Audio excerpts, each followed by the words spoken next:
You've already met Arluk. Now let's take a peek inside her. Proszę Państwa, oto silniczki sobie tam stoją takie. 3. Jeden stary, drugi stary i trzeci nówka sztuka. I ta nówka sztuka to jest nowy silnik na Arluk, bo Arluk jest katamaran i ma silniki 2. Kto zabroni bogatemu? I jeden będzie właśnie ten nowysieńki. But before we could deal with the new engine, we had to take out the old one and take it for a little walk.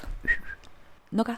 Let's go step by step. We are at Hayling Island in England, right here. First, we prepped the engine compartment, cleaned it, degreased it, and applied a fresh coat of gel coat. Then we needed to insulate it properly.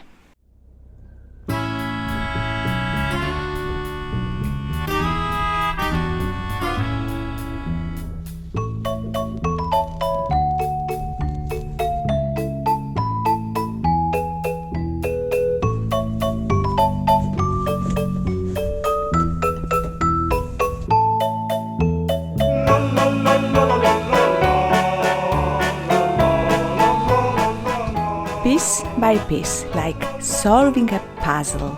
Now it's time for the new shiny toy. Unboxing. Our new engine is a Vitus M line. Runs quietly, has low fuel consumption, 13 horsepower and 32 Nm of torque, a self-bleeding fuel system, super convenient for filter changes. Comes with a marine alternator with a 75 amp output. Plenty of charging power. Final prep. I tightened the plates and Paul secured any loose bits.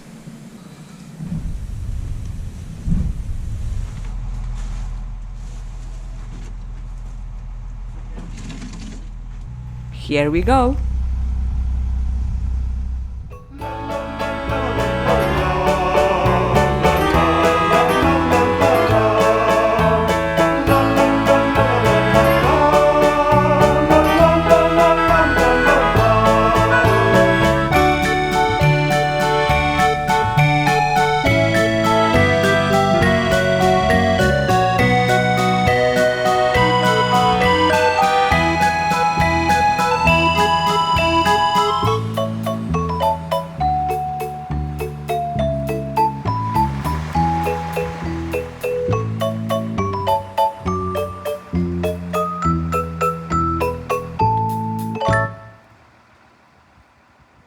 Paul attaches our baby to the base to make moving it closer to the engine compartment easier and safer.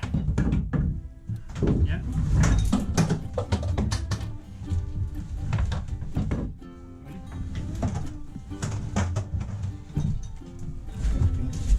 Easy! Difficult, wasn't it? Yeah. Together with Bob, we inch it forward bit by bit. Every move is deliberate. There is no room for error. We don't want to damage our precious new toy.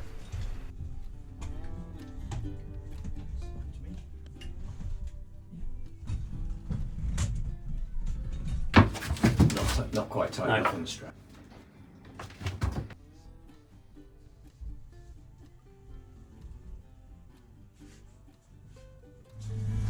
Oh, there's a piece of this wood about that long up there somewhere. Thank you.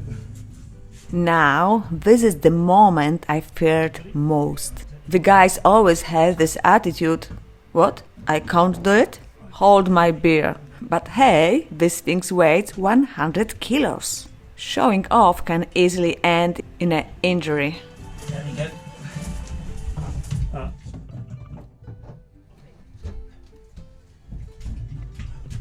In a memento. Knee down at all. Right, straighten them up first. Oh, I think it needs to go that way because it's okay. Okay, try that. Thank you. Okay, what are you doing? I'm making the engine go this way, making this end go down to line up here. So I just have to adjust these one at a time, but there's not much room on this. Now it's my turn to lift that 100 kilos. Physics helps a lot here. Let's just say superhuman strength isn't one of my many talents. At least not the physical kind. A bit more? Okay, right. Now try and stand up. Yeah, but it's not lifted. Can you lift? Okay, down again. Can you see if you can find a 13mm spanner? This style of spanner with an open end in the box.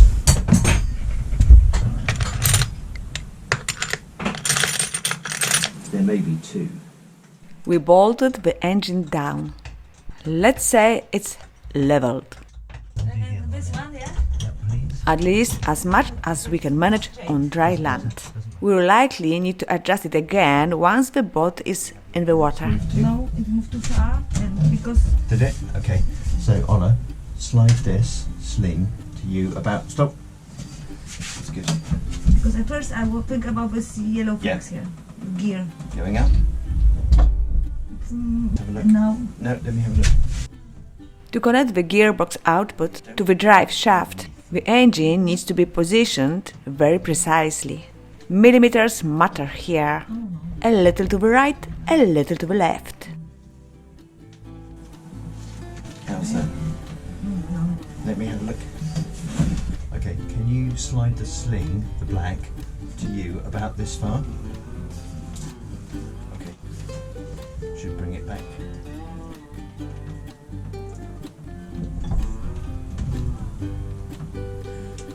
Ola. now it's staying back. Yeah, so now you need to turn the engine that way a bit. After marking where the new mounts will go, we can secure the engine. Okay, so what we've done is we've got the engine lined up, and now we've drilled with a 10mm drill through the engine plates into the bearer to make a point ready to go. And now we're going to drill with a pilot drill, 4.5mm, down through the metal plate, and then later with an 8.5mm drill, and then the tap to make the thread to screw the bolts into. So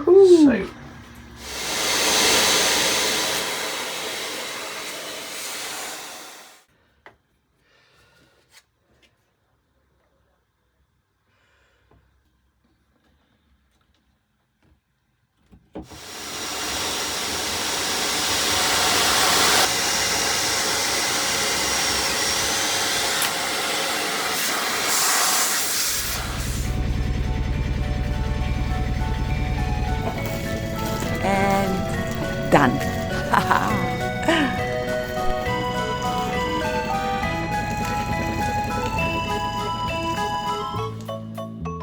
Thanks to Bob, Darren, Steve and Spencer for the smooth and skillful crane work, slinging and lifting the engine and mast. See you next time. Bye. GoPro stop recording.